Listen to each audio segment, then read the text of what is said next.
32 दिवस ही फाईल डीजी ऑफिस मध्ये पडून होती. 32 दिवस रेती सारख्या संवेदनशील विषयात एक पोलीस अधीक्षक रिपोर्ट करतो, हे डिसिप्लिन आहे? हा राकेश जाधव नावाचा अधिकारी बाहेर येऊन आपल्या सहकारी अधिकाऱ्यांना सांगतो, मेरा कोई बाग बाका नहीं कर सकता, कोई बाग बाका नहीं कर सकता. रेती चोरीमध्ये याचं क्षेत्र नाही आहे. हा त्या चिमूरमध्ये जातो, चिमूरमध्ये जाऊन गाड्या सोडतो आणि आता ती फाईल आज चहल साहेबांनी आज मागितली. मंत्री महोदय, कुणाची बाजू घेतोय आपण? अरे वाळूचे कनरगडीता पहिले तेल निघे, आता नोटाचे बंडल निघतात. तुम्ही या एसडीपीओला वाचवण्यासाठी तुम्ही त्या डिसिप्लिनरी ऍक्शन करता. काही तर मन आपल्याला आहे की नाही? आपण काय पत्थर के सनम झालोय? तुम्ही आता त्यांना निलंबित करा. त्यांना वाचवण्यासाठी डीजी ऑफिस मध्ये यंत्रणा आहे.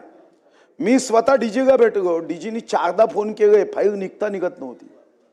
4दा मी प्रत्यक्षात स्वतः भेटलो. अशा डीजी मॅडम असेल तर मला म्हणे मैं क्या कर सकती हूं.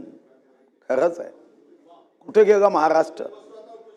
अध्यक्ष महाराज, अपेक्षा ही आहे, तुमच्या जिल्ह्याचा मी पालकमंत्री राहिलो आहे, कधीतरी जाण ठेवा. तुम्ही आता त्यांना निलंबित करा आणि निलंबित करून फक्त ही डिसिप्लिनरी ऍक्शन नाही, त्याची एसीबीची चौकशी करा. नागपूर एसीबीला प्रकरण द्या आणि त्याची बाकी माहिती व्यक्तिगत मी तुम्हाला देतो. तुम्ही एसीबीची चौकशी आणि त्याचं निलंबन.